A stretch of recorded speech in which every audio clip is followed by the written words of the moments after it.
Bom, gente, começando o primeiro podcast do Moscando. Nós estamos aqui com a professora Meire Lopes e vamos falar um pouquinho sobre a vida acadêmica e artística dela.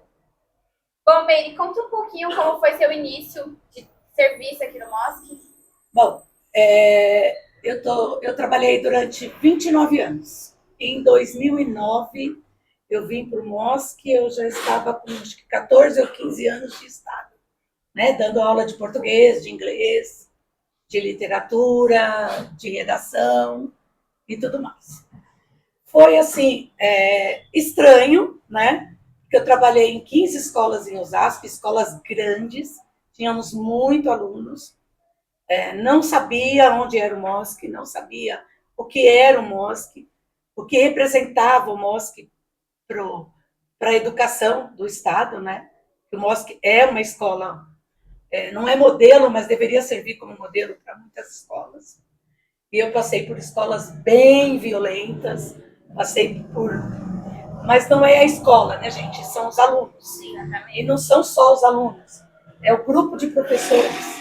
E eu fui bem recebida, né? Aqui eu fui muito bem recebida, não só pela direção, como pelos colegas, né? E principalmente pelos alunos, né? Não tive dificuldade nenhuma, nenhuma mesmo, né? Eu adorava o que eu fazia. Se é que se sente falta de alguma coisa, eu vou sentir falta dos colegas e dos alunos. Eu não quero chorar, então deixa eu levantar. Passou. A vida da gente é feita de etapas, né? E a gente tem que passar as etapas. Foi interessante, porque aqui o ensino sempre foi mais rígido, né? Nós tínhamos total liberdade para ensinarmos mesmo, para cobrarmos mesmo, né? E quando o aluno não fazia, nós podíamos vir na gestão, e nós tínhamos total apoio, né? Na hora de cobrar, de falar para os pais, né? Os alunos eram, isso eu estou falando de 2009, selecionados para entrar no MOSC, né? Então, assim, se o aluno não se adequava às regras rígidas, né? Ele ia sair por natureza, porque, olha, ou eu faço, ou eu faço. Ou eu aprendo, ou eu aprendo. Quem não quisesse aprender, tinha passe livre. E assim também eram com os professores, né? A gente fala que o MOSC é rígido, era rígido, era rígido. Era rígido com os professores e com os alunos, né? Então, essa rigidez, ela tem um lado muito bom, né? Porque você aprende a ter horários, a se vestir adequadamente, a tratar o outro de maneira respeitosa, né? Eu lembro que nós tínhamos uma direção aqui, que eu não vou citar o nome dela, mas não tem problema nenhum também citar. Se você quiser, não tem problema. Ela dizia o seguinte, olha, a direção e o professor têm essa linha aqui. Até aqui sou eu, daqui até aqui é você. Você não entre e eu não saio. E era bem isso, né?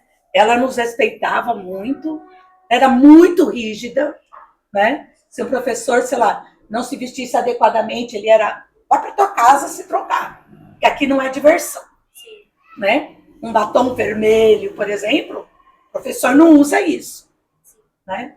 Tinha algumas regras, assim, até exageradas, né? Mas o que eu gostava daqui do MOSC, o que eu me apaixonei de primeira, foi poder trabalhar, né? Porque é o que eu digo, quando você pode ensinar, né? Você pode ensinar para o adolescente que ele tem um futuro e que o futuro é a educação, só a educação. Eu não consigo imaginar outro futuro que se não o seu saber. Ninguém precisa saber que você sabe, você tem que saber, entendeu? E essa coisa que sempre me inspirou muito, né? Não pensem em vocês que eu era uma aluna excelente, não era não, né? Eu não gostava de português, olha que absurdo. Eu cabulava aula de artes, olha que loucura. O que eu virei? Olha o que eu virei. uma professora formada pela USP, né, pós-graduada em literatura pela USP e artista plástica. Eu cabulava as aulas, gente, juro para vocês. Cada aula que eu cabulei me fez uma falta tão grande. Porque assim, a vida te cobra. Não é o professor só que te cobra. Não é seu pai, não é sua mãe. É a vida. Tudo aquilo que eu não aprendi, eu tive que aprender. Né? Eu fui professora de português. Eu tinha uma Bíblia desse tamanho, que era meu livro de português. Ele ficava, juro para vocês, ao lado da minha cama. E quando eu fiz a minha primeira faculdade, que não foi na USP, eu tinha uma professora maravilhosa que me ensinava a aprender. Né? E eu lia todo dia. Todo dia eu lia aquele livro. Chegou um ponto que eu não precisava mais ler. Quando eu ia ensinar, a cobrança natural do professor, porque assim, essa história de dizer que o professor não aprende todo dia é mentira. Né? A gente aprende mais com vocês do que com vocês conosco. Porque a dúvida de vocês vira um ponto de interrogação na nossa cabeça. E se o aluno tiver certo? Então eu vou aprender mais. Esses 29 anos dando aula me fizeram uma pessoa assim, sei lá, uma gramática ambulante, uma machadiana, uma Clarice Lispector, sei lá, eu abri muito meus caminhos, muito mesmo. Não existe palavras para te dizer. Uma coisa que eu gostaria que as pessoas entendessem é que a vida da gente depende daquilo que a gente aprendeu. Eu não vou usar hoje, eu não vou usar amanhã, mas um dia eu vou usar. E o Mosque me ensinou uma coisa que era muito interessante. Eu moro na Ressaca, um bairro pobre, bem pobre. Né? De barro. Isso. Meus alunos do Mosque, de uns 8 anos para cá, vêm da Ressaca. Né? E, a princípio, quando eles começaram a vir, isso já é evolução do Mosque. Né?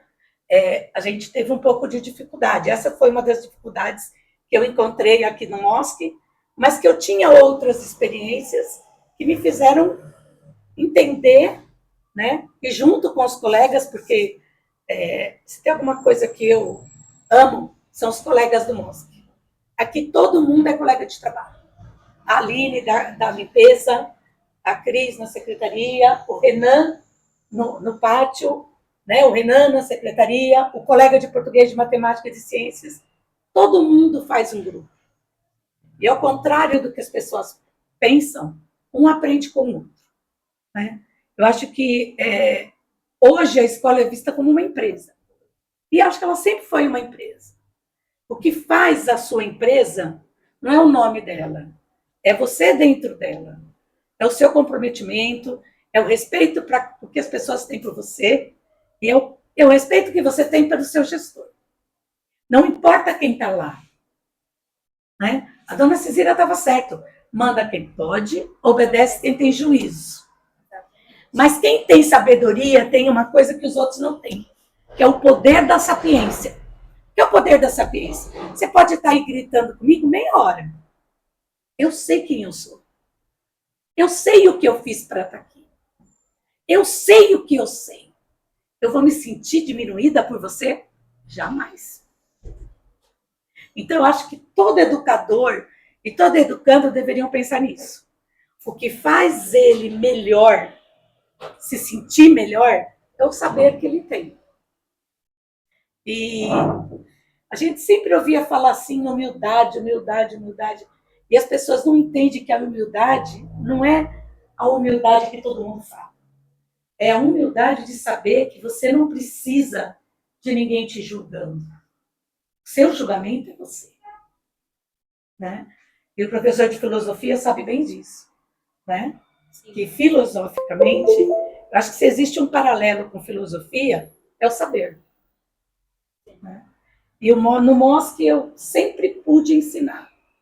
E eu nunca me preocupei muito assim de ser valorizada pelo outro colega, ou pela direção, ou pelo sistema. Porque eu acho que hoje eu colho frutos. Eu comentei com você, né? Os alunos vão lá no ateliê mostrar o marido, mostrar os filhos, mostrar a faculdade que terminou, né? Faculdade que entrou.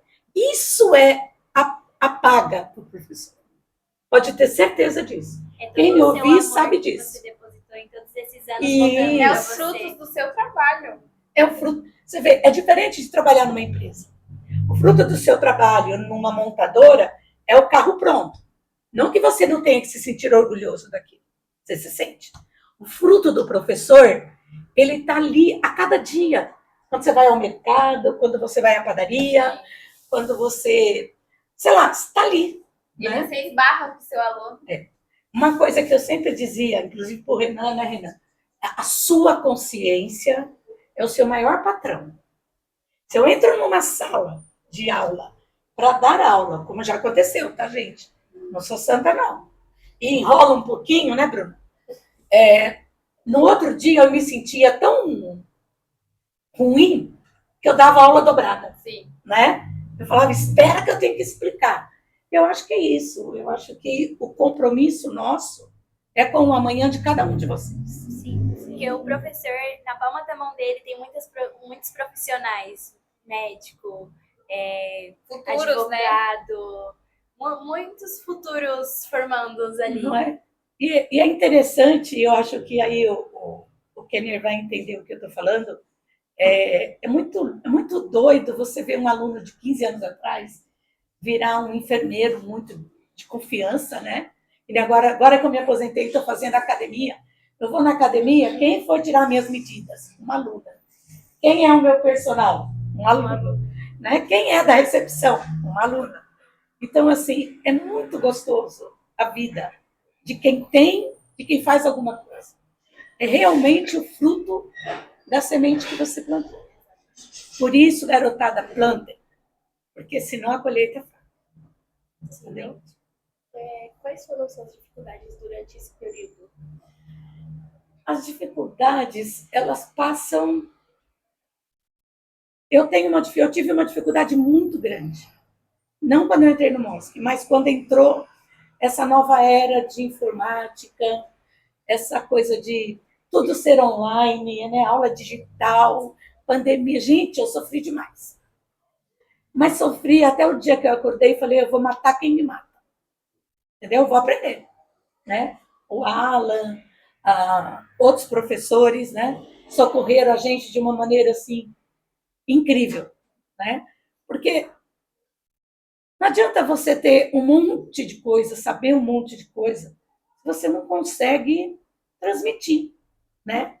E na medida em que essa transmissão começou a ser mais vistoriada, né? Começou a ser mais online, nossa, a minha geração, nós sofremos. Quebrou um pouco a cabeça. Muito, muito, muito. Nossa, eu entrava numa reunião, entrava na aula do colega, entrava na aula do outro colega. Eu lembro dessa época. A gente tá tendo aula de matemática e entra a Meire. Entra a Meire. Então, galera, é o seguinte, bom dia. Mas é que tá o negócio, né? Houve por parte dos colegas mais novos que dominavam a internet, que não são analfabetos.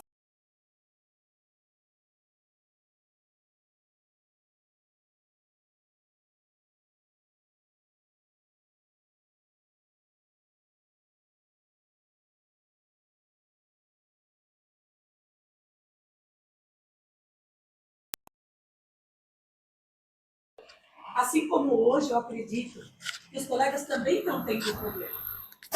Por quê? É como você pegar um doce e dar para uma criança. É você dá, e agora fala, resolve. Faz mal para o dente, faz mal para o organismo, faz mal para isso, faz mal para aquilo, mas para ele. Não dosou antes de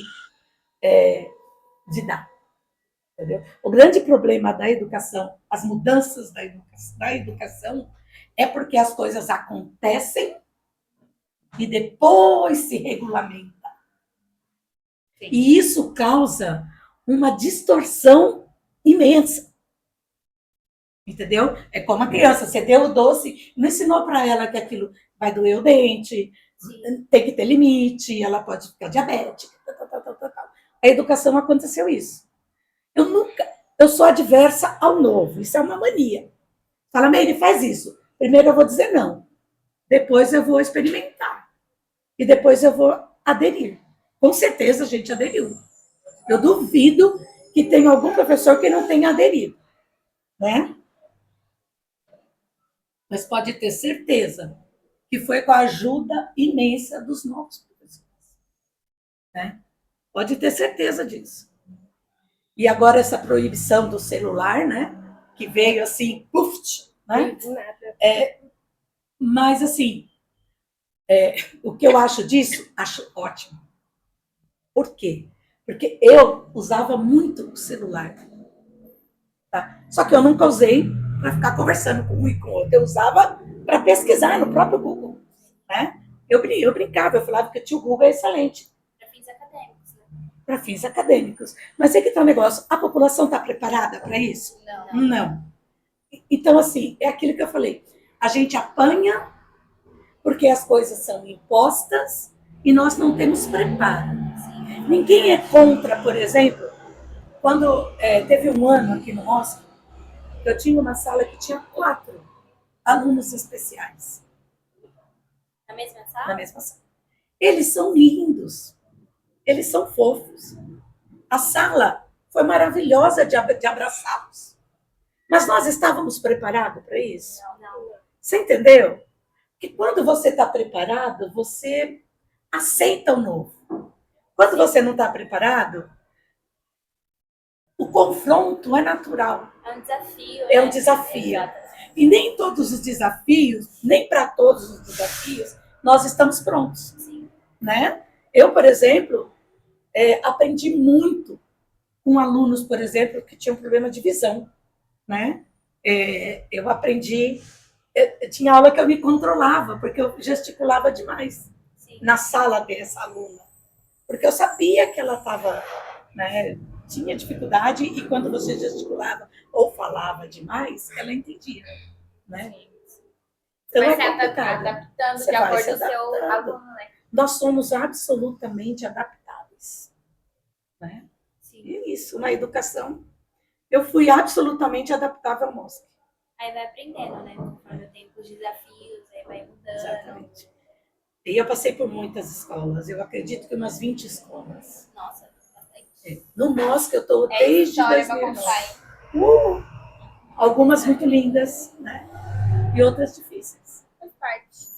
No meio, você citou os alunos, você consegue falar um pouco dessa transição, muito tempo, né, do MOSC, os alunos próprios do MOSC mesmo, de quando você começou no MOSC. Cara, e vou me até o seu bater término. do que eu falar. Posso falar? Pode.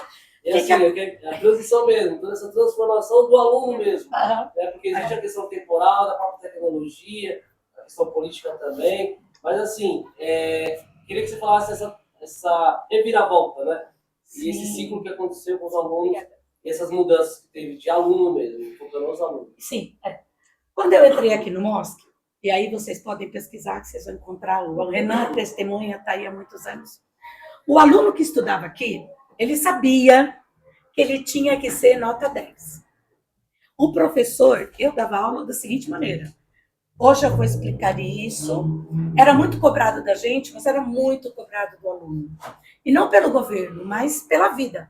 Tinha que passar na Unip, tinha que passar na USP, tinha. Meus alunos tinham, eu dava aula para o 3º ano. Eu chegava, eu cobrava desse aluno que ele soubesse o conteúdo anterior ao que eu ia dar. Afinal de contas, ele não estava no 3º ano à toa. Sim. Ele estava ali porque ele passou pelo 1º, pelo 2º, e eu já chegava chegando no conteúdo. Sim. Mas eu tinha subsídio para isso. Né?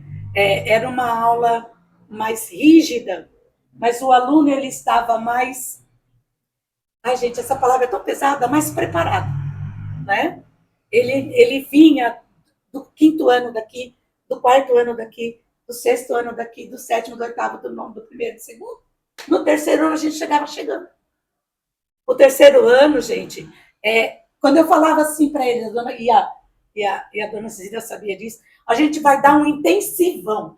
Cara, 3 salas na mesma sala, eles ficavam quietinhos, e eu lá ali, ó. Eu pegava do trovadorismo ao pós-modernismo, brincando. Eles gravavam a aula e a gente deixava. E usar, eu tenho aula dessas gravadas, entendeu? Era um aluno que ele estava mais preparado. E se ele não passasse, é porque ele não sabia. Depois disso, eu estou falando, gente, de 2009. Depois disso, a educação, ela vem, ela está sendo mais inclusiva. Eu não estou falando se é certo ou errado. Eu estou falando que mudou. E os nossos índices aqui do MOSC sempre foram altíssimos. Então, o aluno entrava, ele estava pronto para acompanhar aquele índice e iam melhorando. A nossa intenção nunca foi diminuir, foi sempre melhorar. E isso sempre foi, a Silvânia era minha coordenadora, né? Nós sentávamos, nós usávamos todos os minutos, né, Alan? Usávamos todos os minutos que podíamos para ajudar aquele aluno a evoluir. Eu não estou dizendo que os de hoje não evoluem, não é isso. Né? Eu já disse, é o aluno e a escola. É o aluno que faz a escola, né? Exatamente. Só que, na medida em que foi se abrindo para o aluno vir de várias escolas, de vários bairros, de várias, até cidades, né? E nós temos aluno aqui de Cotia, nós temos aluno de Tabuão, nós temos aluno de Itapecerica, porque o MOSC para eles é importante. O MOSC sempre foi uma referência. E aí nós somos recebendo alunos diferentes, de uma escolaridade um pouco mais fraca, tá? Eu não estou dizendo, longe de mim dizer que não tem capacidade. Eu sempre fui contra, e uma coisa que me incomoda é dizer fulano não é capaz. Mentira. Se fulano quiser, ele é capaz. Quem quer dar um jeito. Mas aí, gente, a gente está recebendo, de uns 10 anos para cá, alunos que não sabem escrever o nome, que põem o nome com letra minúscula. Se isso acontecesse em 2009, ele nem estaria aqui, né? ele não estaria aqui. E a gente pode recriminá-lo? Não. Mas a gente tem que nos adaptarmos. Nós temos que nos adaptarmos. E o que é essa adaptação? Nos revirarmos em mil, metodologias ativas, ou seja, pegar um bom aluno e algum com dificuldade e um tentar ajudar o outro. Discutirmos estratégias o tempo todo. Abraçarmos aquela criança que veio sem saber escrever para o 6º ano e prepararmos para ela chegar no 9º e chegar no ensino médio. Porque a vida vai cobrar. E o Estado está cobrando de quem? Da gente. Mas ele não sabe que aquela criança não sabia escrever o nome. Quem sabe são vocês. Aí, o que acontece? Não conseguimos aumentar esse índice. A culpa é de quem? É do professor? Só do professor? Isso que me deixou, que me fez querer aposentar. Porque assim, nós professores, eu estou falando por mim, gente, mas eu estou falando por muitos outros, sabe? Que são preparados para dar aula, que têm um conteúdo vasto aqui. E a Bruna sabe, eu nunca usei livro para dar aula. Eu sempre peguei gramática, literatura, tudo aqui. E não sou só eu assim, muitos colegas são assim. O Jô, a Jaque, são pessoas que, poxa, dominam o conteúdo. Exatamente. Mas ela pode chegar chegando? Não. Não, por quê? Tem os alunos que têm dificuldade. A gente tem que respeitar. Tem que se adaptar, né? Você entendeu? E aí, gente, eu não sou contra, mas quem está lá em cima deveria perceber que essa mudança, a fragmentação da família, a fragmentação do estudo, a pandemia, passar um aluno sem ele saber, entendeu? Sim. Não dá total assistência à alfabetização desse aluno no 6º, 7º, 8º e 9º. Temos aluno no primeiro ano que não sabe escrever. Sim, isso. Exatamente. Esse aluno tem culpa? Não! É porque vão jogando ele. Você entendeu? Então, assim, hoje o ensino está como está porque nós não tínhamos preparo para recebermos essa demanda. Eu não culpo, pelo amor de Deus. Eu amo os alunos daqui, entendeu? Eu adoro meus... A felicidade de um professor está em ver um aluno, que nem alguns que eu peguei o ano passado, que não sabiam ler em voz alta. Que não sabiam escrever o próprio nome. Mas o problema é que, numa sala onde tem um que não sabe escrever, tem um que discute sobre todos os assuntos. Sim, exato. Tem um que você fala, eu vou ensinar, ele fala, isso eu já sei. E o outro olha com o olhinho para você, pelo amor de Deus, o que você está falando? E aí tem aluno que, como vê que o outro sabe mais, vamos dizer assim, ele fica com vergonha de falar e aí ele só vai passando. Isso vira uma indisciplina, não é verdade? Sim. Então, a indisciplina, o alto índice de indisciplina está correlacionado ao baixo índice de aprendizado, de concentração, de alimentação, de carinho, de atenção, de respeito, de tudo. Verdade. Isso começou a piorar, vamos dizer assim, também, depois da pandemia, né? Nossa, a pandemia muitas foi... pessoas ficaram perdidas, tanto na aula online, quanto ficar presa, porque não estavam acostumadas a ficar presa dentro de casa, Não. Sem essa vida social com os outros alunos. Então, isso foi um impacto muito grande para os alunos e para os professores. Então, depois, 19, 20, né? 2 anos. Sim. 3 anos. Aí, quando foi voltando, assim, para a vida social, para a escola, essa troca de semanas, assim, aí foi mudando umas coisas, mas estava muito difícil para os professores lidar com os alunos e os alunos lidarem com os professores. E eu vou comentar uma dificuldade. Você falou das dificuldades, né? Eu acho que a maior dificuldade que eu tive nos últimos 5 anos, a maior, foi o total descontrole emocional dos adolescentes. Descontrole esse não é... Eu não estou falando assim, falta de respeito, eu não estou falando falta de família, eu estou falando por conta da pandemia. Sim.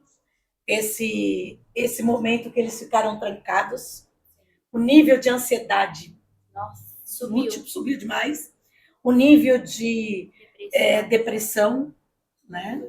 Morte digital, porque o aluno ele se via querendo se comparar aos youtubers, né? E quando ele parava para olhar para dentro de casa, outro, né? ele não tinha nada daquilo que ele via.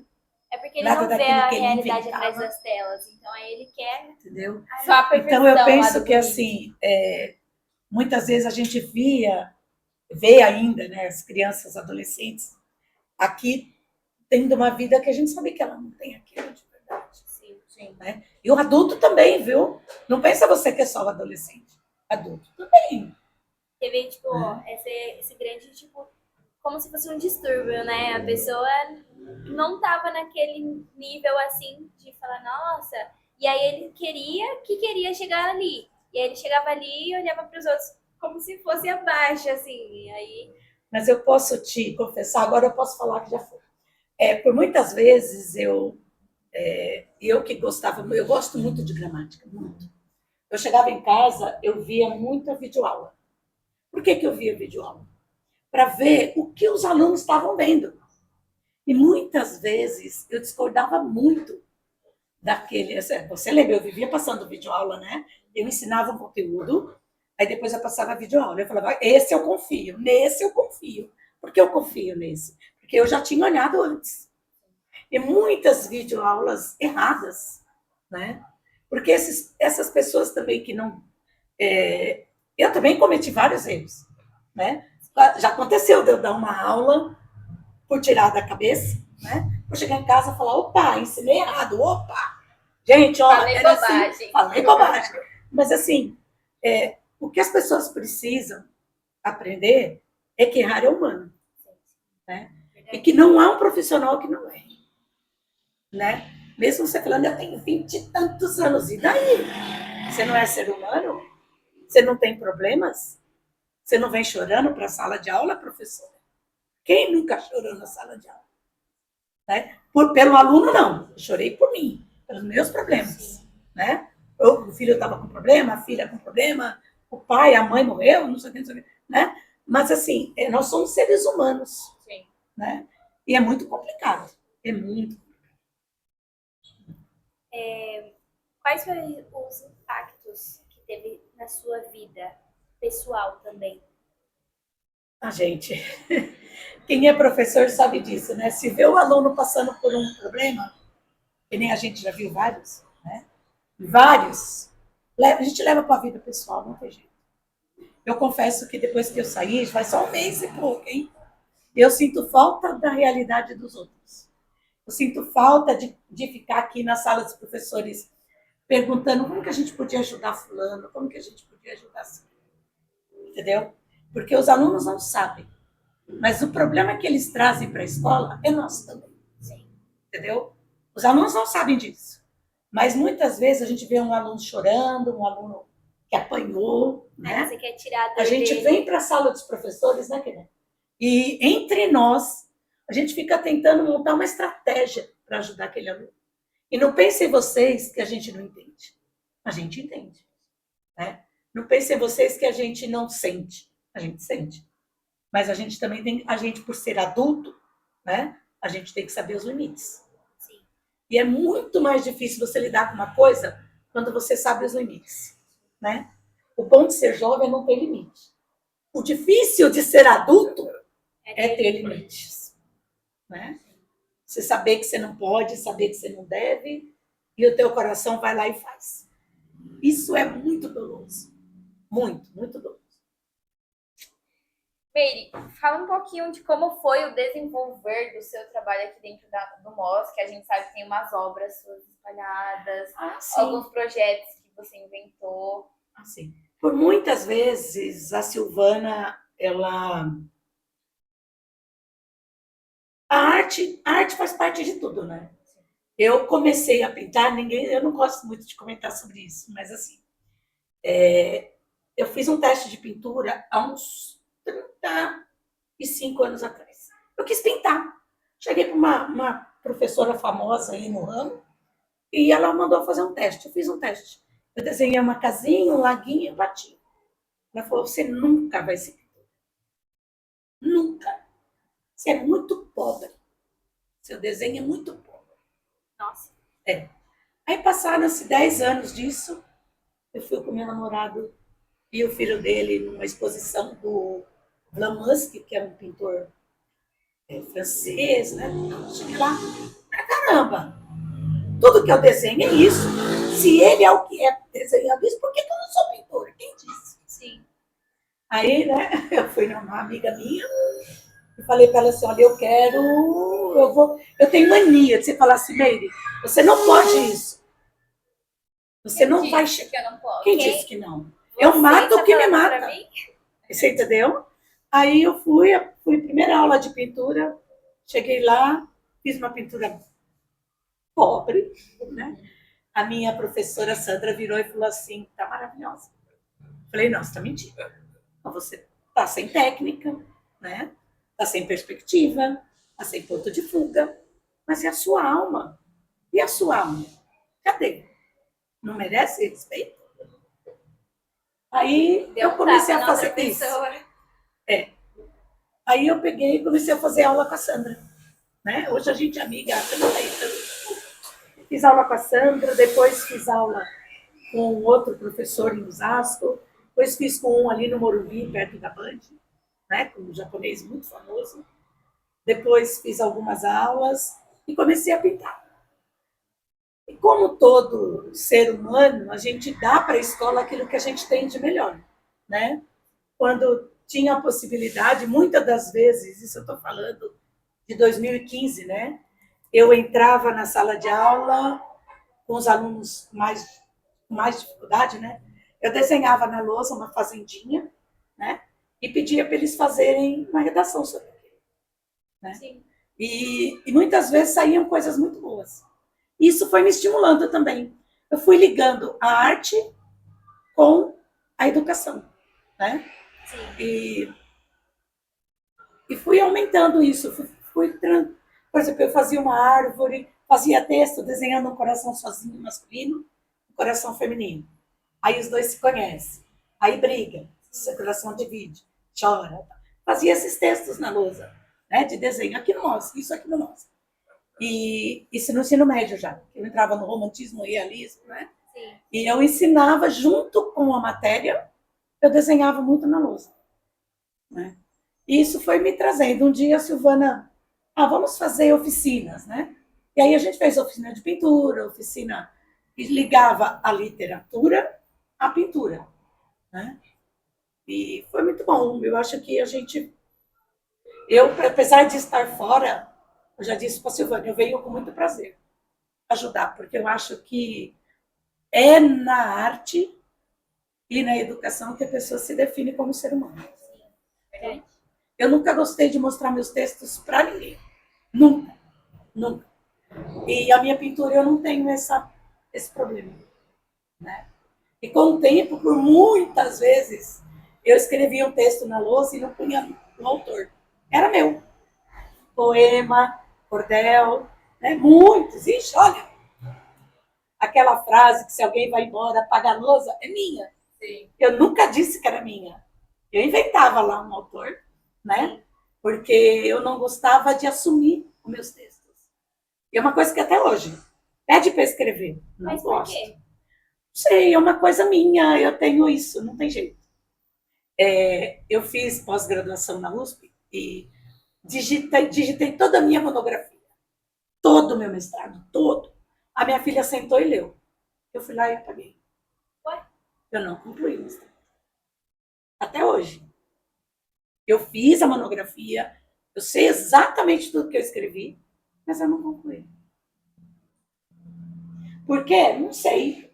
Não era para fazer. É algo que você quer só para você. Só para mim, algo exatamente. reservado. Eu tenho arquivos de textos que eu escrevo que são só meus. Tem pseudônimo lá, né? Participei de livro com o João Baldo Ribeiro, que vocês estudarão no 3º ano. Participei com pseudônimo no livro. O livro está lá, vende. Eu tenho pseudônimo. É um livro erótico, era literatura erótica. João Baldo Ribeiro. E hoje ele é da Academia Brasileira de Letras, né? E é isso, não, é uma coisa que eu não gosto. Eu acho que o que eu escrevo é só para mim. Você tem que ter algo só seu. Mas nos livros que eu fiz com os alunos, por exemplo, essa é a capa do 2º livro, essa é a do 1º, né? E tem o 3º.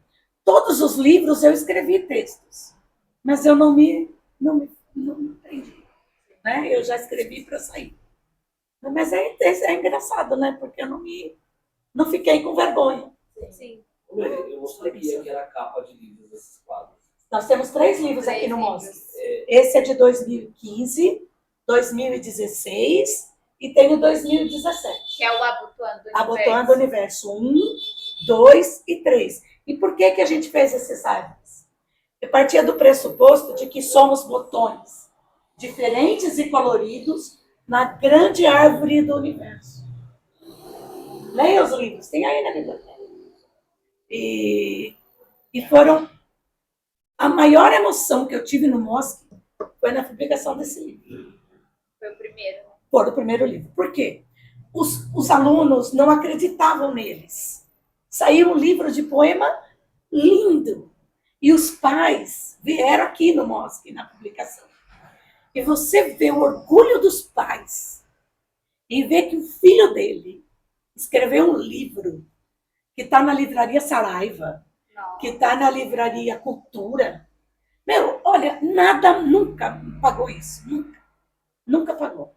O livro 2, que é esse aí, ele tem a poesia do aluno. Olha só, você precisa trabalhar esse livro com eles. Porque tem a poesia do aluno, tem a reflexão filosófica do aluno e tem um desenho do aluno para aquela poesia dele. É esse livro aí, ó. É um dos livros mais lindos que eu já vi. Só para explicar essa configuração, Miri, não é por acaso. Foi uma coincidência, tá? Porque quando eu apresentei pro Jô, o Jô falou, meu, tá faltando coisa aí. Aí eu, o quê? Ele falou, lateral tá faltando, então eu tô numa... Aí beleza. Aí eu falei, tá bom. Aí eu vi esses quadros lá na secretaria. São mesmo. Aí eu falei, vou pegar. Aí eu peguei os quadros, isso no primeiro podcast que foi com a Dani. Aí eu coloquei, encaixou, falei, meu, ficou legal. Os livros do Mostra. Acabou ficando. E tem o terceiro, ó. Poderia pôr ele em cima, lindo, lindo, lindo. Depois a gente volta, pega esse e coloca ali. E quando a gente inverteu, começamos com a noite, a tarde e amanhã é o terceiro livro. E depois disso, a gente já... Tem na escola? Tem todos. A capa? Não. Não, a quadro eu acho que eu doei, não sei para quem. Esses também eu doei. Um é do Renan, o outro não sei para quem que eu doei. Eu achei ele bonito da secretaria, eu falei, vou pegar, vou colocar aí. Encaixou super bem. O Alan já estava aqui, né, Alan? Né? É isso, eu acho que... É daí que eu digo que o grande orgulho não é o que as pessoas sabem, é o que você sabe. Essa pessoa que fez esses poemas, ela vai ficar velha, né? Ela vai envelhecer, ela ficou adulta, ela envelheceu, ela teve filhos, ela teve netos, e ela tem o livro dela lá. Tem o nome, gente, lá em casa tem Certo. os livros. Cada poema está escrito o nome do aluno, a série do aluno. A filosofia de vida dele, Exatamente. gente. Se vocês lerem a filosofia de cada aluno, você vai ver o quão diferentes somos um do outro.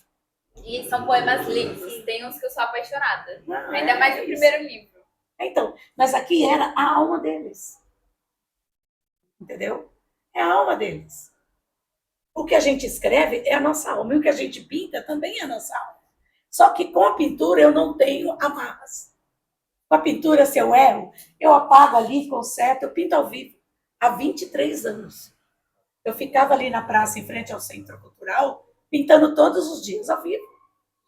E as pessoas vêm, dão opinião. Não pensa você que eu escuto só elogios. Eu já cansei de ouvir, daí você faz.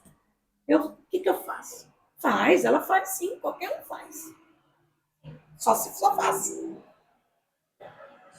E ali você deixa um pedaço de você, né? Cada pintura, cada hoje mesmo, antes de vir para cá, eu vendi para um casal de ingleses. Eles vão para lá todo ano. Ele vai terça-feira que vem. Hoje ele veio comprar os presentes. Aí ele vem e leva sempre uma coisa diferente para dar para os amigos lá. Assim como tem ele, eu acredito que uma grande dificuldade minha quando eu dava aula e pintava é que eu não estava conseguindo repor o que eu vendi. Né? E aí, conforme eu parei de dar aula e só estou me dedicando à pintura, não pensa você que eu estou acordando mais tarde. Ou que eu estou trabalhando lá menos. Muito pelo contrário. Tem buraco na minha parede. Porque chega a gente, leva tipo 30% da loja. E aí? Eu não tenho estoque. A arte não é produção. A arte é individual. Né? Cada trabalho que a gente tem na escola meu e dos alunos, que nenhum foi meu sozinho, tem uma história de cada um ali. Né? O que eu mais gosto é o que eu menos pintei, que é esse do bullying aqui. Que tem um menino fazendo xixi, né? De nervoso, porque estão rindo dele. Esse foi o que eu mais senti. Mas é isso. Você vai deixando suas emoções também, né? Por Sim, exemplo, com certeza. Tem dia que você acorda estressado, tem dia que você acorda triste, tem dia que você acorda mais alegre. Sim. Aí depois você vai comparar e aí Nossa. você vê uma diferença, porque ali você sente Com cada certeza. sentimento diferente Sim. que você tá no dia, né? Cada obra, né? Cada Você obra é sente diferente, né? Sim. Mas nós somos cores, né? É que a gente não leva isso para o nosso dia a dia. Mas se você tivesse na porta da tua sala um painel colorido e cada pessoa pudesse pegar um papelzinho, nunca a sua cor seria a mesma. Não. Né? Um dia você está mais triste, um dia você tá O mais seu feliz. humor não é o mesmo. Um dia você está querendo, né, abraçar todo mundo, outro dia você quer ficar na sua, não enche mesmo paciência. Né? É isso. A arte é isso e a vida é isso. É que nem produção de texto. Eu nunca desvalorizei, eu não me lembro de 29 anos dando aula, um dia ter valorizado o texto, desvalorizado o texto de um aluno. Eu não me lembro. Não me lembro. De verdade, se eu fiz isso, eu gostaria que a pessoa me lembrasse, porque eu não lembro. Porque eu sempre valorizei tudo que a pessoa produz. Porque ela pode melhorar muito. Ela vai melhorar. Ou por bem, ou por livre e espontânea pressão. Porque a vida vai te cobrar. Sim, isso é verdade. Isso. Meire, como foi a sua adaptação das mudanças escolares até hoje? É o que eu disse. Eu acho que o dia que o nosso governante, os nossos governantes, né, porque não é só um, não estou sendo partidarista, nada disso. O dia em que quem está lá no alto perceber que somos diferentes um do outro aqui, e que não sou contra, eu acho que nós temos que misturar mesmo, né? Eu acho que o bom ajuda o fraco, o forte, o mais novo ensina o mais velho ensina o mais novo, a mais bonita ensina a mais feinha ensina a mais bonita, né? Porque é isso, né? É isso. Essas evoluções sem o preparo é o que está acabando com a nossa educação. Sem o preparo. Eu não sou contra a evolução. Eu sou contra o despreparo. E olha, gente, eu vivi na carne isso, entendeu? Chegar uma demanda e você falar, meu Deus, o que eu vou fazer? Né? Aí você fala, manda quem pode e obedece quem tem juízo. Eu até tenho juízo, mas eu não tenho uma bola mágica. E é isso que quebra, porque aí vira uma desorganização, né? E aí ninguém vai saber como lidar. Vocês que estão no ensino médio são testemunhas disso. Ensino médio, na minha época, que eu dava aula para o ensino médio, aqui no MOSC, nossa função maior era prepará-los para o mercado de trabalho, prepará-los para uma educação superior, prepará-los para saírem do MOSC e terem orgulho de terem estudado aqui. E como que vem o orgulho? Pelas suas notas, pelo o seu ser, em especial. Isso é o seu orgulho. Quando falam, eu estudo no MOSC. Quando eu vim pra cá, eu falei, não, vou estudar no MOSC para uma prima que já estudou. Aí ela, nossa, o MOSC é rígido, o MOSC é muito bom. Qualquer pessoa, quando cita o nome do MOSC perto, fala, nossa, o MOSC é muito bom. Aí você vai sair aprendendo muito. Mas com certeza, eu não tenho dúvida que você vai sair daqui muito boa. Vai sair moscando. Entendeu? Vai sair uma mosqueteira. Né? Vai sair com orgulho. Mas, assim, poderia ser maior. Entendeu? Sim. Porque, assim, por muitas vezes, eu me senti incompetente. Incompetente, não de não ter competência, não de não conseguir ensinar, mas de não conseguir me adequar àquilo tudo que estava me sendo cobrado. Tá? Eu não posso culpar a Silvana, eu não posso culpar a direção, eu não posso... Não é um que tem culpa. Eu também tive culpa, porque eu aceitei. Eu também tive culpa. Eu sempre fui muito permissiva. Eu sempre aceitei as coisas. Eu não sou... Minhas brigas com o marido, a única briga é essa. Você é muito permissiva. Você aceita calada. Mas eu nunca gostei de me desgastar. Às vezes, se você chegar aqui chegando, eu vou te ouvir. Depois eu descarrego.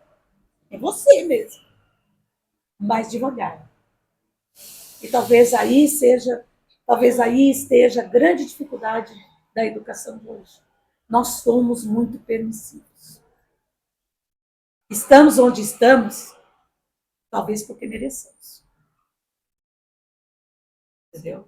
Um escriturário, eu estou sendo cruel, deixa eu melhorar. Um escriturário, hoje em dia não que ele não mereça, ele ganha como professor. Né? Um enfermeiro, se ele for um bom enfermeiro, ele ganha como professor. E um professor que tem 2, 3 faculdades, tem mestrado, que estuda todo dia, que prepara as suas aulas, que trabalha muito mais, às vezes, fora daqui do que aqui dentro. Porque nós trabalhamos, nós, professores, a nossa parte burocrática, hoje em dia, está tomando mais tempo do que dentro da sala de aula. Sim. E isso está perdendo a troca, o direcionamento. O feedback não está sendo do aluno, está sendo de uma prova que é feita e eu, muitas vezes, trabalho em cima daquilo e não do que o aluno vai ter na vida. Sim. E a vida vai cobrar. E aí o aluno vai sentir essa falta. O aluno sente que eu estou dando aquelas aulas e tô me sentindo dolorida por dentro. Porque você não tem preparo para isso. Você entendeu? Você não tem preparo. E o que eu posso fazer? Me diga, o que eu posso fazer?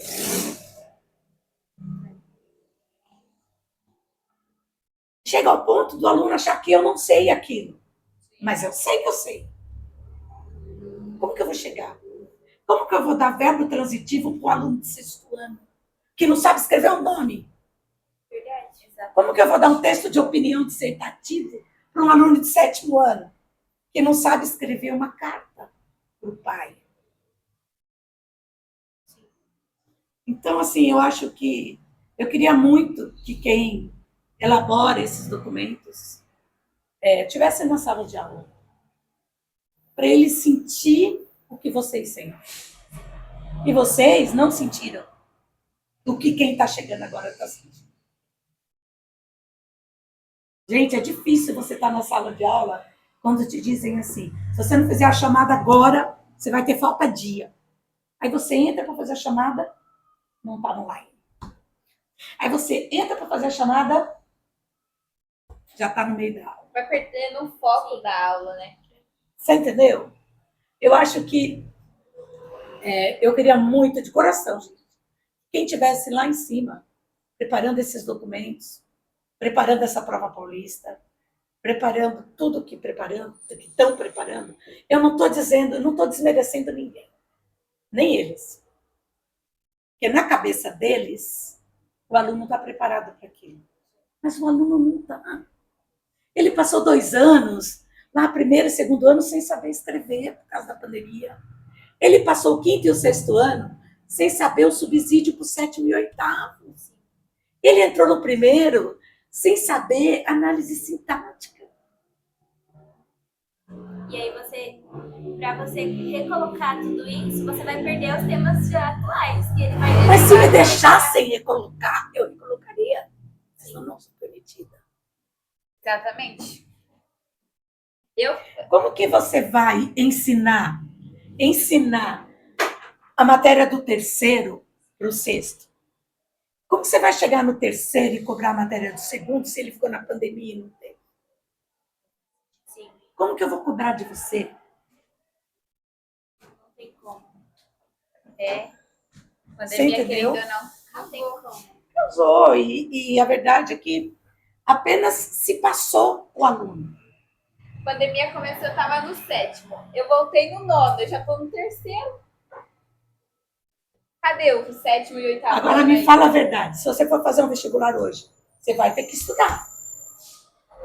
Você vai ter que voltar no 7º ano, que é a mesma matéria do 2º. E no 8º, que é a mesma matéria do 3º. Do 8º não, desculpa, do 9º. Qualquer professor de português sabe o que eu estou falando. 2º ano, se aprende o que se aprendeu no 7º. E hoje é 8º. E 3º ano, se revê o que se aprendeu no 9º. Se você não teve essas séries, ou se você não teve direito, você vai apanhar aqui. Vai mesmo. É isso. Não tá no roteiro, mas eu fiquei com muita dúvida. Como que você aprendeu a lidar com as suas emoções durante todo o processo todo? Porque a gente sabe que lidar com um aluno, lidar com um próximo é muito difícil. Acho que E esse é um ainda tema com legal. muitos alunos, é pior ainda, porque tem aluno que tá muito de boa, aluno que às vezes ele se exalta, que ele não sabe lidar com os sentimentos dele. Como que foi para você lidar com suas emoções? Alguns professores me chamavam de muito mãezona, mas eu nunca me achei mãezona. Eu sempre, no começo do ano, e vocês foram minhas alunas, podem dizer isso aqui, ao vivo, que eu não vou me importar, tá? Sempre eu dizia o seguinte: nesse mundo, somos botões. Eu tenho que respeitá-lo para ser respeitada. Eu tenho que gostar para ser gostada. Então, eu sempre tentei, não quer dizer que eu consegui, tá? Sempre tentei ter o aluno com muito respeito. Ensinar com muito respeito. E mostrar para eles que eu sou um ser humano normal. Por muitas vezes eu enlouqueci, dancei na sala de aula, contei histórias horrorosas, que nem sempre eram verdades, não se preocupe, tá? Inventava história, fazia a sala até chorar de emoção. Eu saía dando risada. Porque aquilo não aconteceu daquele jeito. Mas naquele momento, eu precisava falar aquilo. Foi necessário, né? Foi necessário. Muitas das coisas que eu sabia, eu não trazia para os colegas. E muitas das vezes a gente ajudava, e ajuda, eu tenho certeza que o Alan ajuda, que o Kenner ajuda, ainda desse jeito. A gente lidar com as emoções é mostrar que você é humano e as tem. Muitas vezes eu chorei, muitas vezes eu acordava à noite pensando no aluno, em como eu ia lidar com aquela aluna que tinha batido boca comigo, me mandado falado palavrões, e aí eu vinha pensando e abria o coração dos colegas. Eu vi, a gente tem muito disso aqui. Vocês não têm ideia do quanto a gente pode descarregar na sala dos professores. O quanto a gente é abraçado e abraça. Eu acho que isso é o primordial. E aí tem aqueles momentos que você está com seus problemas pessoais e aí você tem que, querendo ou não, deixar da porta para fora da escola para você saber como reagir com os alunos, né? Com certeza, com certeza. E muitas vezes a gente inventava histórias que nem tinha acontecido, né? Mas para poder harmonizar ou ajudar a alguns que a gente sabia que estava passando por coisas que nem é pertinente, sabe? É desumano, né? Mas as emoções, sempre que eu perdi o controle como professora, eu pensava o seguinte: a adulta aqui sou eu. Sim. Se tem alguém que tem controle, esse alguém sou eu. Eu acho que a direção sofre isso mais do que eu. Porque quando você vem bombada, né? Uhum. Muitas vezes, agora nos últimos anos, eu perdi mais o controle, porque eu estava assim, a flor da pele, né? Hoje eu sou a paz ambulante. Mas eu ficava muitas vezes a flor da pele. E eu descarregava em quem? Os colegas. Na Silvana, coitada da Silvana. Coitada da mãe dessa. Né? Coitada dos colegas. Né? Mas as nossas emoções, nem sempre nós a controlamos.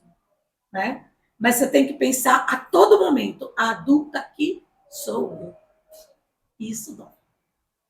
E você tem que manter você o tem, controle. é como você descontrolado, mas você tem que manter o controle. É como você lá na cama. Você é funcionário. O outro é o cliente. E o cliente manda. O aluno é meu cliente. Sim. A dona sou eu. Entendeu? Uhum. Por mais que doa, você tem que ouvir. Né? E não pode perder o controle. E a relação com os colegas, seus colegas, os outros professores também, tipo, como foi? Desde o início que você entrou assim, para se adaptar, até quando você saiu? Sempre que você entra numa escola nova, há divergências. Né? Até porque a pessoa também não te conhece. Né? E a gente tem que dar esse tempo, a gente tem que... Você nunca pode chegar num trabalho e achar que a mesa tem que estar aqui porque eu quero. Se a mesa está aqui, eu vou observar. Amanhã, daqui uma semana, daqui a um mês, daqui a um ano, eu falo: coleguinha, vamos mudar essa mesa, vamos ver como fica. Entendeu? Porque se você chegar chegando, não vamos dar certo. Né? Eu fiz pedagogia, administração escolar, né? Eu fiz a faculdade de pedagogia. E a gente aprendeu, isso era a principal matéria. Nunca chegue em um lugar achando que tem que ser o que você quer. Você respeite quem está lá. E eu acho que aqui no MOSC, eu nunca tive problema com ninguém. De verdade. Tivemos distorções, tivemos discussões, mas que foi resolvido pela conversa e pelo respeito. E todo mundo é tão maduro quanto eu. Todo mundo é tão bom quanto eu. Todo mundo é tão humana quanto eu. Então, E pra desapegar? Porque fica, né? olha, desapego é difícil. Mas olha, é assim, foi difícil. Está sendo bem difícil. De manhã, às vezes, eu passo aí na frente, eu falo, tem dia que eu passo e falo, graças a Deus, hoje eu podia acordar às 9. Né? E aí eu falo, eles estão na terceira aula. Eles estão na quinta aula. Né? Nossa, os alunos estão saindo. Né? Você pode ver que eu cheguei depois que eles saíram. Porque é carinho, né? É respeito, é dedicação. Então é difícil o desapego. Mas eu acho que, como demorou muito para sair a minha aposentadoria, eu fui me preparando emocionalmente. Ah, sim. Eu fui me preparando. Não foi um baque? Não foi. Talvez tivesse chegado, olha, mãe, a partir de amanhã você não entra no MOSC, eu teria sentido. Sim. Mas eu entro no MOSC, eu venho tomar café, né? O pessoal vê, você vai dar aula? Não, eu venho, não doeu. Não doeu. Sinto falta dos alunos, né? Sinto muita falta dos colegas. Porque aqui a gente é muito unido, muito respeitador. Mas não doeu ainda não. Ainda não, mas em um momento vai sentir. Eu acho que vai sentir. Vou sentir falta. Mas aí eu venho tomar café. Trazer um bolinho. Agora a gente vai falar sobre sua vida artística, a Meire artística. Como você iniciou, assim, os seus trabalhos artísticos? Assim, quando, tipo, deu ideia, assim, você...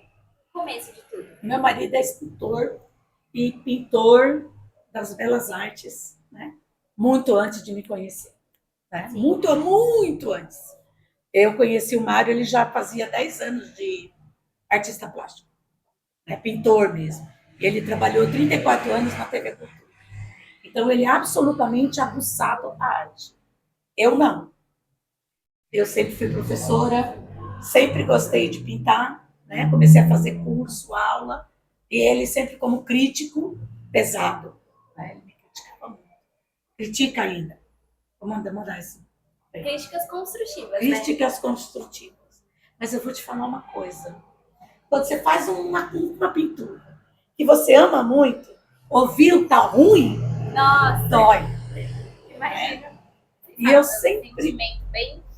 Porque você É como você fazer um texto inteiro e a pessoa falar, nossa, vai ter que mudar tudo. Ai, não entendi. Como não? Como não? Tá tão claro. Porque você te passa um tema, aí você vê e tá tão bonito, mas tá totalmente errado. Então, mas aí a gente vai aprendendo, né?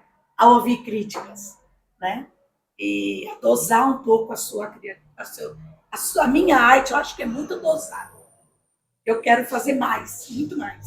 Sim. Eu queria ter mais tempo, eu queria ter mais saber, eu queria ser melhor, né? Eu ainda quero ser melhor, né? E agora eu vou participar mais de exposições fora do Brasil, fora de São Paulo, né? E eu quero ver se eu melhor ainda. Eu acho que eu tenho muito a melhorar. Muito, gente. Quando eu digo muito, é muito. Porque quando você pinta um quadro, você já está pintando outro aqui, ó, né? Eu pintei esse, eu já quero pintar outra cor, e outra cor, e outra cor. E eu acho que o tempo é curto. A vida é curta. Né? O meu tempo é curto. Eu não sei quantos anos eu tenho mais de pintura. Se é 10, 20, 30, 2, não sei. Né? E eu lido com isso, com essa dificuldade. Mas a maior dificuldade é aceitar que você não sabe nada. Entendeu? É você fazer uma paisagem, você falar, mas eu queria chegar naquela cor. Não consegui. Né? Eu queria fazer isso, não consegui. E isso é importante. Difícil. Mas é possível. Meire, agora conta um pouco quais são as suas inspirações para pintar. Os meus alunos foram, são e serão a minha maior inspiração. Porque assim, o que acontece? A minha pintura, ela é cultural, ela é folclórica, ela é do ser humano. Então, assim, tenho muita coisa na cabeça. Eu tenho muita coisa. Eu tenho muita coisa. A minha inspiração é a natureza. Sim. A natureza humana. Dá pra ver pelos seus quadros. Isso. As emoções. Os quadros, né? São... As emoções. Nossa, eu tenho muita coisa para ver. Até que você citou que a capa do livro um é à noite, o outro é à amanhã tarde, tarde, outro é amanhã. É incrível, gente. É só fazendo para dizer. Eu pinto um quadro, eu já penso no próximo. Eu pinto barcos, eu quero pintar mais barcos. Entendeu? Eu faço uma árvore, eu quero fazer mais árvores.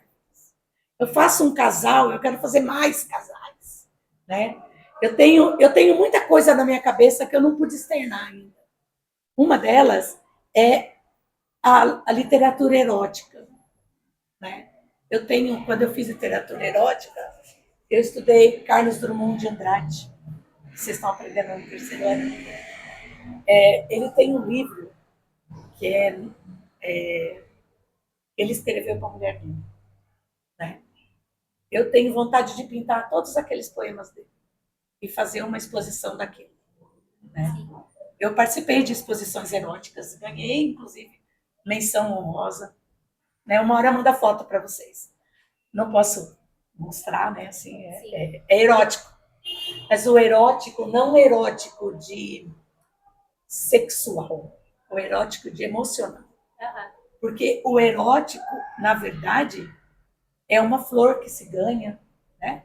É um coração que se desenha, é um olhar que se troca. Uma cartinha que se escreve. É dar um beijo que eu vou subir, que eu tenho que me aproximar. Né? Isso é erótico. As pessoas veem o erótico como sexual. Sexual é uma coisa, erótico é outra. Né? Os dias dos namorados se aproximam aí, olha. O amor, ele está no ar. Ele não precisa escrever uma carta. Ele te olha. Eu já te disse. A pintura é isso. Você falou sobre pintar as escritas do Carlos Drummond. Já pensou ou já pintou as suas? Seus textos, seus Já, poemas? vários. Já? Vários. Mas eu não falo. Né? Eu já participei da Flip também, lá de Paraty, com quadros que eu pintei, livros que eu li. Né? Acontece todo ano. Inclusive está no Museu de Paraty. Um livro que eu pintei muito legal. Poemas que a gente pintou muito legal.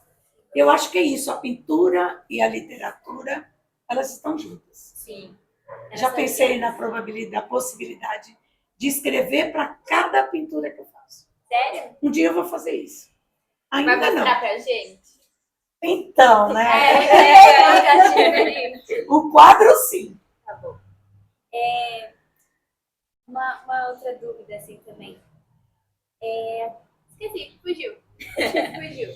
Tá, vamos pra pergunta, depois eu lembro. Porque, pode falar. Por que você decidiu trabalhar com a arte? Lembra que eu falei que tudo que eu escrevia, ninguém lia? Ninguém lê? Eu sempre escondi muito. Na pintura, por mais que você fale a Meire, não é a Meire. Entendeu? Na escrita, quando alguém fala, foi a Bruna que escreveu, é a essência da Bruna que está ali. A pintura, eu não sei porquê, eu não consigo, eu sei que sou eu que estou ali, mas eu não tenho possessividade com aquilo. Você deu vida. Eu dei vida. Exato. Entendeu? Mas na escrita também é isso. Sim. E como se justifica eu não querer mostrar? Não sei. Eu sei, assim, e é um barato que a gente passa isso para os filhos, né? A minha filha, ela também tem muita coisa. E na adolescência eu não olhava na frente dela, eu olhava escondida. Eu nunca perguntei se ela olhava o que eu escrevia. Eu acho que não. Ah, não sei, Ela não. me respeitava mais São do que filhos eu a muito ela. curiosos. Verdade. Eu acho que ela me respeitava mais do que eu a ela. Porque eu olhava tudo que ela escrevia, né? Na hora que ela saía de casa. Bem mãe mesmo. Bem mãe, eu acho. E como a sua vida, assim, artística é elaborada nos dias de hoje? Com a sua organização, as suas inspirações, pessoas, tudo. Tudo que eu não tenho é organização. E tudo que eu tenho em dobro é ansiedade. Eu tenho muita pintura. Teve meses que eu já pintei mais de 200 telas. Assim, e eu ainda tenho as ânsias. Essa coisa de querer pôr ali o que eu não consegui. Tá sempre vazio, tá sempre... Sabe, eu tô pintando um quadro, eu pinto dois, eu pinto três. E eu acho que todo mundo é assim, não sou só eu, né? Eu falo de mim, mas eu vejo os colegas também. Eu tenho certeza que o que mais a ansiedade das pessoas é se expressarem, Sim. entendeu? E eu tenho certeza que se você for responder, você vai dizer a mesma coisa que eu. A gente nunca fala tudo aquilo que a gente tem para falar. Aí depois, quando termina, fala, nossa, eu queria falar aqui. Não é? A gente nunca escreve tudo aquilo que a gente queria escrever. A gente nunca pinta tudo aquilo que a gente queria pintar. Sempre seria muito mais, né? Sempre seria muito mais. E eu acho que quando a gente vai ficando mais idoso, que nem eu assim, que ano que vem faz 60, a gente nunca viveu aquilo que a gente queria viver. A gente nunca fez pelas pessoas que a gente ama aquilo que a gente queria fazer. E se eu deixar isso me dominar, eu vou ficar louca? Então, não. Fiz o que pude. Né? Pinto o que eu posso.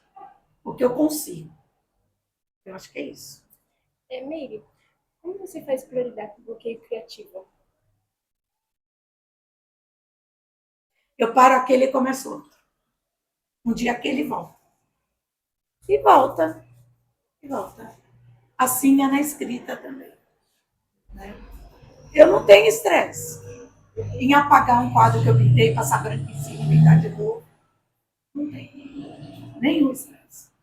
Assim como muitas vezes errei dando aula, no outro dia eu consertava. Sim. Ô, gente, então, né? Vamos lá, né? Sou humana, errei. Uhum. Né? Não muitas vezes, mas né? Aconteceram muitas. E aí, você colocou a sua vida artística, aquele seu sentimento artístico dentro das suas aulas também. Você misturou tudo. Misturei. E aí, dá pra perceber que sempre quando a gente fala da Meire, muitas pessoas falam, todas as pessoas praticamente falam com muito carinho. Nossa, Meire é um amor, tudo. Porque você faz com amor.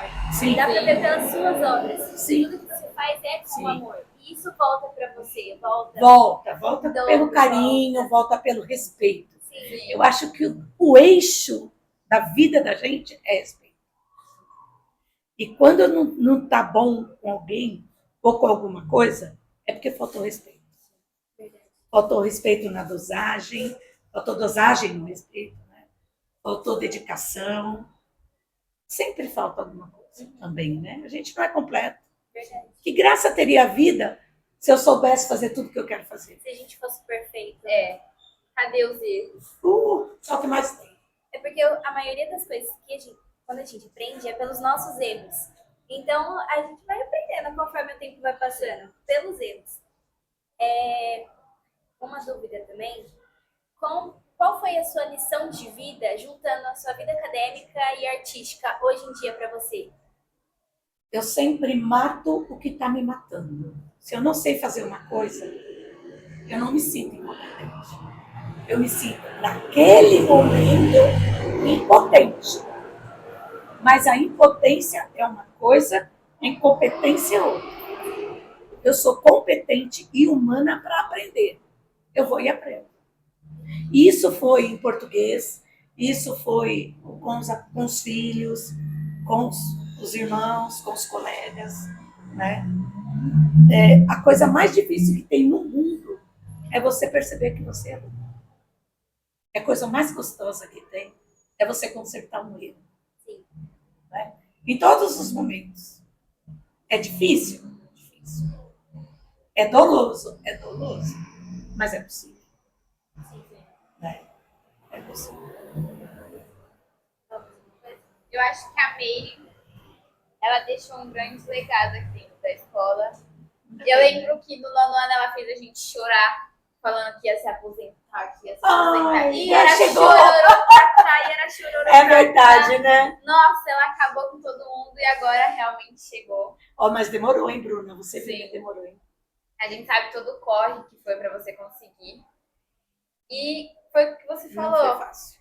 E a gente tem uma breve homenagem de alguém que queria falar o tanto que você é importante pra ela, o tanto que você meu Deus mudou a do vida céu. dela.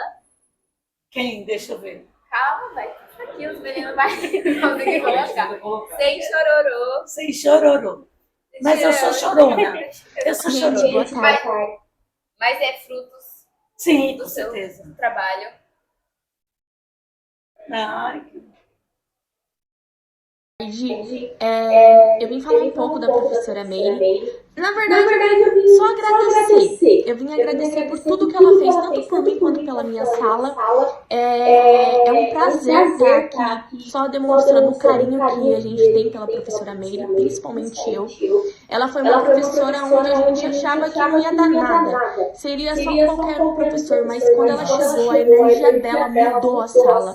O brilho dela contagiou todos nós. E todas as vezes que nós precisávamos dela, tanto na prova quanto para uma lição, ela sempre está lá para nos ajudar. Nem era o horário da aula dela e a gente estava lá conversando.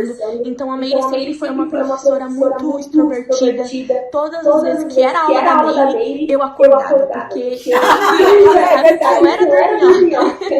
era, E ela falava, tadinha, tá cansada. Então, até mesmo na aula da Meire, eu ficava acordada pra aprender mais com ela, porque isso era bom, isso contagiava a gente ficava com muita vontade de aprender com a Meire, porque ela era uma professora extremamente desenrolada. E eu vou contar uma coisa pra vocês, quando, eu acho que a gente estava no terceiro, no segundo, não me lembro, mas a professora Meire fez um amigo chocolate. E aí todo mundo levava uma caixinha de chocolate e ela falou que ela ia ter uma caixa surpresa. Eu nem sabia o que era e eu falei, essa caixa é minha. E eu torcendo pra ser minha e a gente fez a roda. E começou todo mundo a entregar chocolate pros amigos e só tava restando eu. E no final das contas, quem era a amiga chocolate da Meire? Eu! E eu carrego isso pra vida inteira, porque além dela ser uma artista brilhante, ela é uma professora incrível. E eu agradeço por tudo que ela fez por mim, por tudo que ela fez pela nossa sala, por tudo que ela fez pelo MOSC, porque cada obra de arte dela que tinha no MOSC, que tem no MOSC, é incrível. E essa caixinha aqui, ó, não é qualquer caixinha não, viu? Tinha chocolate aqui dentro. Mas eu agradeço por tudo, sucesso na sua vida, Pro. Você é incrível. E se eu tô onde eu estou hoje, é por conta das aulas da Meire. Porque ela sempre foi uma professora incrível. Um beijo, Pro. Precisa falar alguma coisa? Você foi muito importante e é muito importante para a vida de muitos alunos. Muitos. Merece muito. Desliga. Eu acredito que, assim como a Giovana falou, Sim. tem milhares aí espalhados pelo mundo. Só tenho a agradecer por tudo que você fez pela gente. Obrigada, viu? Tomara que muitos outros, né? Sim. Você também. No comecinho do ano não era muito dedicada essa daqui, viu? Pois foi, né? E graças a ela que ela que provocou o convite. Foi fato dela. Primeiro, só pra gente finalizar aí, fala um pouco o que eu mostro pra você. Ah, não. E a gente finaliza aí esse podcast fantástico. Tem mais surpresas, mas aí só no YouTube mesmo que você vai ver. Ai, gente, eu não quero chorar. Já tá chorando. Continua. O MOSC me acolheu e eu acolhi o MOSC. O MOSC foi a minha sala, um lugar que você quer sempre estar, um lugar que tem tudo para te tudo que você precisa, né? E o carinho que eu recebi dos alunos é o sofá da casa da gente, né? É muito carinho. Obrigada, viu?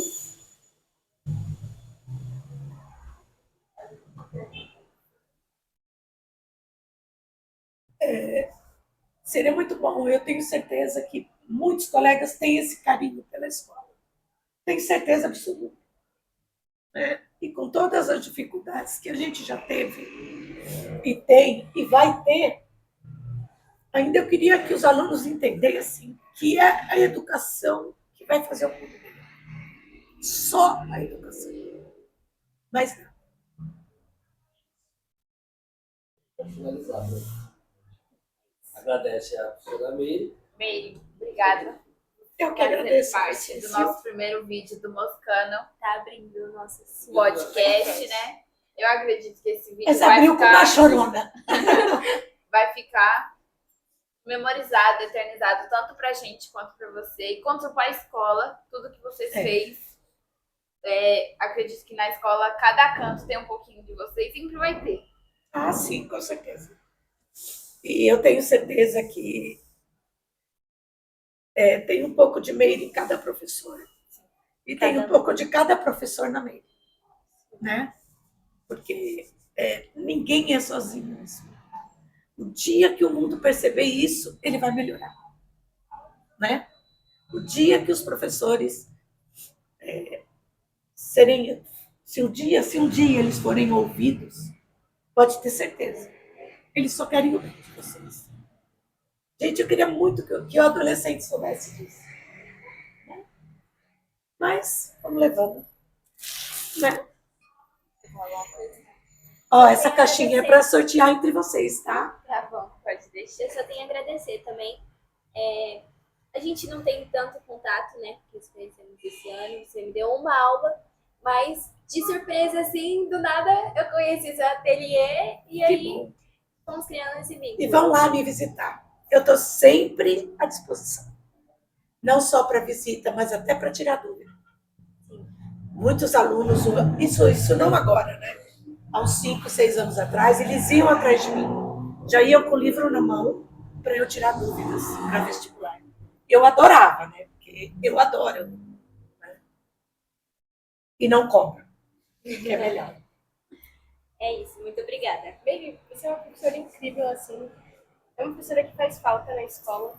Você ensina muito bem, dá conselhos. Você Obrigada. é simplesmente uma inspiração muito grande. Ai, que bom, eu fico feliz, Maria, de verdade, viu? Então, é isso.